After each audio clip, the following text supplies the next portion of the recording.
శ్రీమాత్రే నమ. జయ గురు దత్తాత్రేయ నమ. ఈ వీడియోలో మనం ధనుస్సు రాశి వారి యొక్క అదృష్ట యోగం గురించి తెలుసుకుందాం. సహజంగా రాశి చక్రంలో భాగ్య రాశి ధనుస్సు రాశి, అది 9వ రాశి అవటం వలన సహజంగా గత జన్మలో ఎన్నో పుణ్య కార్యక్రమాలు చేసి ఏదో ఒక చిన్న పొరపాటు వల్ల తిరిగి ఆ తప్పు సరిదిద్దుకునే ప్రయత్నంలో ఈ ధనుస్సు రాశిలో జన్మించడం జరుగుతూ ఉంటుంది. సో ఏదైనా ఒక గ్రహం మనకి ధనుస్సు రాశిలో ఉంటే ఖచ్చితంగా ఆ గ్రహ కారకత్వాల ద్వారా జాతకుడు విజయాన్ని, సక్సెస్ని, అదృష్టాన్ని పొందగలుగుతూ ఉంటాడు. మరి అటువంటి ధనుస్సు రాశికి గురువు అధిపతి. అది గురువుకి మూల త్రికోణ రాశి అవుతుంది. అంటే పూర్తిగా గురువు యొక్క లక్షణాలు అవ్వచ్చు, అతని యొక్క జీవితం మొత్తం ఈ ధనుస్సు రాశి వారి మీద ఆధారపడినట్టుగా ఉంటుందన్నమాట. అంటే గురువు అంటే సాక్షాత్తు అటు పరమశివుడు అనుకుందామా, లేదంటే కృష్ణ భగవాన్ అనుకుందామా. సో ఏదైనా వారు నడిచే దారిని బట్టి ఉంటుంది. గురువు ఏ కమ్యూనిటీలో ఉన్నా, ఏ జాతిలో ఉన్నా, ఏ మతంలో ఉన్నా మరి ఆ ధనుసు రాశికి ఆ గురువు హోదా లభిస్తూ ఉంటుంది. అయితే మరి ఈ రాశి వారికి ఏ గ్రహం ఉచ్చనీచం లేకపోవడం వల్ల ఇది సర్వస్వతంత్రమైనటువంటి రాశి. ఎక్కువగా విద్య నేర్పడంలో కానీ, నేర్చుకోవడంలో కానీ, ధర్మాన్ని కాపాడడంలో కానీ, రక్షించడంలో కానీ ఈ రాశి ప్రముఖంగా ఉంటుందన్నమాట.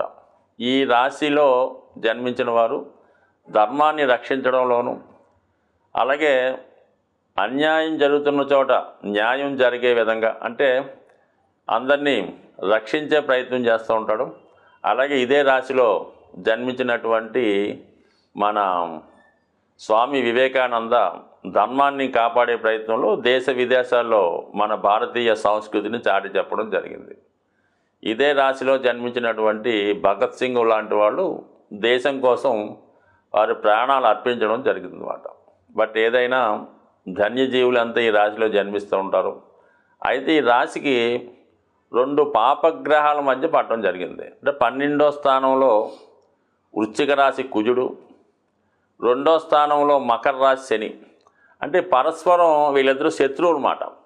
ఈ కుజుడు శని శత్రువులు అవటం వల్ల ఆ ఇద్దరు శత్రువులు కొట్లాడుకునే స్థానంలో మధ్యలో మన ధనుసు రాశి ఉండడం వలన ఈ రాశివారు ఇతరుల యొక్క సమస్యలు తీర్చడంలోనూ, వారిని సరిదిద్దడంలో సరిపోతూ ఉంటుంది. అంటే ఒక విధంగా ఈ పాపకర్తారి యోగంలో ఈ ధనుసు రాశి పడటం వల్ల వీళ్ళు ఎప్పుడూ కూడా కష్టాలు ఎదుర్కోవడం జరుగుతూ ఉంటుంది. అయితే వీళ్ళ యొక్క మంచి కార్యక్రమాలతో విజయం సాధిస్తూ ఉంటారు. ఎక్కువగా వీళ్ళకి వ్యాపారం అన్నది కలిసి రాదు. అంటే వ్యాపారం అంటే ఎంతో కొంత అన్యాయమో, ఇంకొక అబద్ధమో, ఏదో ఒకటి లేకుండా వ్యాపారం ఉండదు కదా. అంటే లాభాపేక్షతో ఉన్నది వ్యాపారం. అందువల్ల ఏంటంటే వ్యాపారం అన్నది నిజాయితీ కూడుకొని ఉండదు. ఏదో కొంత అన్యాయమో ఏదో ఒకటి చేస్తూ ఉండాలి. అందుకని వీళ్ళు అందులో రాణించలేకపోతుంటారు. అంటే దశమస్థానం వీళ్ళకి కన్యా రాశి అవ్వడం వల్ల వీళ్ళు ఖచ్చితంగా ఉద్యోగం చేసుకుంటేనే బాగుంటుంది. అంతే తప్ప వ్యాపారం అనేది పెద్దగా కలిసి రాదు. అయితే పెద్ద పెద్ద వ్యాపార సంస్థల్లోనూ, ఈ బ్యాంకింగ్ రంగంలోనూ, అటువంటి పెద్ద సంస్థలు, హాస్పిటల్, బ్యాంకింగు, ఫైనాన్సు, రెవెన్యూ, ఇటువంటి వాటిలో ఉద్యోగులుగా బాగా రాణించగలుగుతూ ఉంటారు. పొరపాటున వ్యాపారం చేస్తే మాత్రం మొత్తం నష్టపోవడం జరుగుతూ ఉంటుంది. కాబట్టి సాధ్యమైనంత వీళ్ళు ఎక్కువగా విద్యాలయాలు, బ్యాంకింగ్లు, హాస్పిటల్లో బాగా రాణిస్తారు. ఎక్కువగా వ్యక్తిగతంగా ఉంటారన్నమాట. ఈ గురువులుగా ఉండి ట్యూషన్స్ చెప్పడం, ఏదైనా వృత్తిలో బాగా ప్రావీణ్యం సంపాదించి అందులో సంపాదించడం, ఈ ప్రవచనాలు, జ్యోతిష్యం, వాస్తు, వైద్యం, అంటే హోమియో వైద్యం, ఆయుర్వేద వైద్యం, ఏదో ఒకటి నేర్చుకొని ప్రజలకు సేవ చేసినట్టు ఉంటుంది. దాని ద్వారా వీళ్ళు జీవనోపాధి నడుచుకున్నట్టు ఉంటుంది. అలాగే ఎక్కువగా పౌరోహిత్యం ఉన్నవాళ్ళు, అలాగే ఈ ఫాస్టర్లుగా ఉన్నవాళ్ళు, మత ప్రచారకులుగా ఉన్నవాళ్ళు, ఈ విధంగా రకరకాలుగా ఉన్న వాళ్ళంతా ఈ రాశిలో జన్మిస్తూ ఉంటారు. ఎక్కువగా సదా సంచారులుగా ఉంటారన్నమాట. ఒక స్థానంలో స్థిరంగా ఉండలేకపోతుంటారు. అలాగే పుట్టిన ప్రాంతం వీళ్ళని పెద్దగా గుర్తించదన్నమాట. అక్కడ ఏదో పెద్ద వీళ్ళని గుర్తించరు. పుట్టిన ప్రాంతంలో వీళ్ళలో మామూలుగా అనుకుంటారు.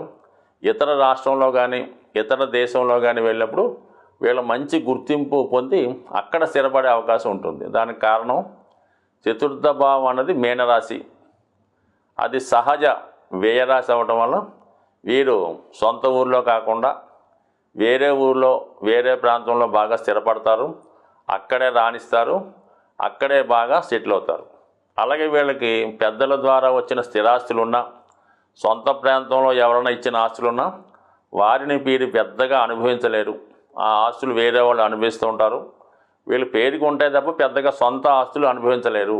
మాతృ సౌఖ్యం తక్కువగా ఉంటుంది. మాతృదేశానికి దూరంగా ఉంటారు. అప్పుడు మాత్రమే వీళ్ళు రాణించగలుగుతూ ఉంటారు. వీళ్ళ కుటుంబ స్థానం మకర రాశి అవ్వటం వల్ల, అది శని యొక్క రాశి అవ్వటం వల్ల అక్కడ మనకి కుజుడు ఉంటాడు. అంటే బాగా ఒకప్పుడు బాగా నేముగా బాగా ఉన్నత కుటుంబంలో ఉన్నటువంటి కుటుంబాలు, అంటే వీళ్ళు పుట్టబోదులు పెద్ద ఏమి ఉండదు, అంత పెద్దలు అవగొట్టేసి ఉంటారు. అందుకని వీళ్ళ బాల్యం అంతా కూడా సాధారణంగా నడుస్తూ ఉంటుంది అన్నమాట. అంటే ఒకప్పుడు పూర్వీకులు గొప్పవాళ్ళు అవుతారు, ఆ గొప్పతనం ఉంటుంది. అదేవిధంగా జీవించాలనే ప్రయత్నంలో కొద్దిగా హంబుల్ బిగినింగ్గా ఉంటుంది అన్నమాట. బాల్యంలో పెద్దగా సౌకర్యాలు ఉండవు, సరైనటువంటి విద్యా అవకాశాలు ఉండవు, పేరెంట్స్ పెద్దగా పట్టించుకోరు, తల్లిదండ్రుల మధ్య విభేదాల కారణంగా ఒక విధమైన బాల్యం ఇబ్బంది ఉంటుంది. తాతగారింట్లో ఉండడం కానీ హాస్టల్లో ఉండడం కానీ ఏదో విధంగా బాల్యం నడుస్తా ఆ బాల్యమే గుణపాఠంగా నేర్చుకొని వీళ్ళు పెద్ద అయిన తర్వాత ఆ తప్పులు సరిదిద్దుకొని జీవితంలో మంచి దారిలో వెళ్ళే ప్రయత్నం చేస్తూ ఉంటారు. బట్ ఏదైనా ఈ ధనుసు రాశి వారికి ఏదో ఒక బలహీనత వాడి జీవితాంతం వెంటాడుతూ ఉంటుంది. అది ఒకరి మీద అతి నమ్మకం అవ్వచ్చు, అతిగా ప్రేమ అవ్వచ్చు, అతి విశ్వాసం అవ్వచ్చు. ఆ విధంగా కానీ ఇక్కడ పంచమాధిపతి వ్యయాధిపతి అవటం వల్ల వీళ్ళ యొక్క హాబీ, అది జూదం అవ్వచ్చు, పేకాట అవ్వచ్చు, ఒక సినిమా మీద వ్యామోహం అవ్వచ్చు, ఏదైనా ఒక వృత్తిలో ఇంట్రెస్ట్ అవ్వచ్చు, ఏదైనా ఒక కళని పొంచిపేసి అంటే ఒక హాబీ మూలంగా నష్టపోవడం జరుగుతూ ఉంటుంది అన్నమాట. అంటే పంచమాధిపతి వ్యయ అవ్వటం వల్ల వాళ్ళ సొంత ఎంటర్టైన్మెంట్ కోసం, వాళ్ళ సొంత సరదాల కోసం ఖచ్చితంగా జీవితంలో నష్టపోవడం జరుగుతుంటుంది. ఎక్కువగా స్థాయికి మించిన కార్యక్రమాలు చేయడం వల్ల ఈ విధంగా నష్టపోవడం జరుగుతూ ఉంటుంది. బట్ ఏదైనా వీళ్ళ సొంత ఆలోచన వల్ల నష్టపోవడం ఈ రాశి వారికి క్రమంగా జరుగుతూ ఉంటుంది. అయితే కొంత జీవిత మధ్య భాగంలో నష్టపోయినప్పుడు కూడా తర్వాత ఒక మళ్ళా దాన్ని తిరిగి సంపాదించుకునే అవకాశం ఎక్కువ ఉంటుంది. ఏదైనా ప్రతిదీ అనుభవంతో నేర్చుకుంటారు, తప్పులు చేస్తూ ఉంటారు, ఆ తప్పులు సరిదిద్దుకునే ప్రయత్నం చేస్తారు, ధనం నష్టపోతూ ఉంటారు, తిరిగి సంపాదించే ప్రయత్నం చేస్తారు. అలాగే వృత్తిపరంగా కూడా చాలా ఒడిదుడుకులు ఎదుర్కోవడం జరుగుతూ ఉంటుంది అన్నమాట. ఈ కన్యా రాశిలో శుక్రుడు నీచ పొందడం వల్ల ఎక్కువగా స్త్రీల వల్ల, అది భార్య వల్ల అవ్వచ్చు, తల్లి అవ్వచ్చు, సిస్టర్ అవ్వచ్చు, భార్య వ్యామోహం అవ్వచ్చు, ఎవరైనా ఇష్టపడి ఉండొచ్చు, రకరకాలు ఉంటాయి. బట్ అంటే శుక్రుడు స్త్రీగ్రహం కాబట్టి స్త్రీల ద్వారా అంటాం. సో అందువల్ల ఏంటంటే ఆ విధంగా కొంత నష్టపోయే అవకాశం ఉంది. లేదంటే మీ కుటుంబంలో ఒకరికి దీర్ఘ అనారోగ్యం వల్ల, అది భార్యకు కానీ ఎవరికైనా దీర్ఘ అనారోగ్యం వల్ల, దానివల్ల కూడా మీరు జీవితంలో కొంత నష్టపోవడం కానీ, విలువైనటువంటి జీవితాన్ని వృధా చేసుకోవచ్చు. అలాగే మీ యొక్క స్థిరాస్తి సంబంధించిన విషయంలో కానీ, పెళ్లి విషయంలో కానీ, ఉద్యోగ విషయంలో కానీ ఏదో ఒక లిటిగేషన్లో ఇరుక్కోవడం, దానివల్ల కూడా నష్టపోవడం జరుగుతూ ఉంటుంది. అంటే ఇక్కడ ఉన్నటువంటి నక్షత్రాలు పరిశీలించినప్పుడు మూలా నక్షత్రం ఇది బాగా డిస్ట్రక్షన్తో కూడుకున్నదన్నమాట. అంటే సంపూర్ణంగా నాశనం అయిపోయి తర్వాత పైకి రావడం జరుగుతూ ఉంటుంది మూలా నక్షత్రం యొక్క స్థితి. ఇది ఒక అమ్మవారి నక్షత్రం అవటం వల్ల ఖచ్చితంగా వీళ్ళ జీవితంలో పతనం పొంది మళ్ళా పైకి రావడం జరుగుతూ ఉంటుంది. దాని తర్వాత వచ్చే పూర్వాషాఢ నక్షత్రం, ఇది జలదేవత గంగాదేవికి సంబంధించింది. మొత్తం మరి ఈ యొక్క ఆలోచన, తెలివితేటలు, అయితే గంగాదేవత వల్ల శాంతను మహారాజు ఏ విధంగా నష్టపోయాడా, ఇబ్బందులు పడ్డాడా వేరే సంగతి. మొత్తం మీద స్త్రీల వల్ల ఇబ్బంది, భార్య వల్ల ఇబ్బంది ఈ పూర్వాషాఢ నక్షత్రం వారు పొందే అవకాశం ఉంది. ఇక ఉత్తరాషాఢ అన్నది ఏంటంటే కోల్పోయిన వైభవాన్ని తిరిగి సంపాదించే విధంగా ఉంటుంది కాబట్టి ఇది రవి యొక్క నక్షత్రం కాబట్టి చాలా వరకు ఈ నక్షత్రంలో జన్మించిన వారు జీవితంలో మంచి ఉన్నత స్థాయికి రావడం జరుగుతూ ఉంటుంది. బట్ ఏదైనా కామన్గా ధనుస్సు రాశి వారి జీవితం ప్రారంభంలో ఒక విధంగా కష్టాలతో ప్రారంభమై మధ్యలో కొంత పుంజుకొని నష్టపోయి చివరిలో మాత్రమే బాగుండే రాశి ధనుస్సు రాశి. వీళ్ళు కూడా నిరంతరం సూర్య భగవాన్ని ఆరాధించడం, అలాగే కనక పుష్యరాగం అనే ఉంగరాన్ని ధరించడం, చాలా వరకు వ్యసనాలకి బలహీనతలకి లోను కాకుండా ధర్మాన్ని కాపాడుతూ ధర్మాన్ని రక్షిస్తూ ధర్మంగా నడిచినప్పుడు కష్టాలు పడినప్పటికీ కూడా చివరికి సక్సెస్ పొందే అవకాశం ఉంటుంది. ఈ రాశి వారికి స్వస్తి.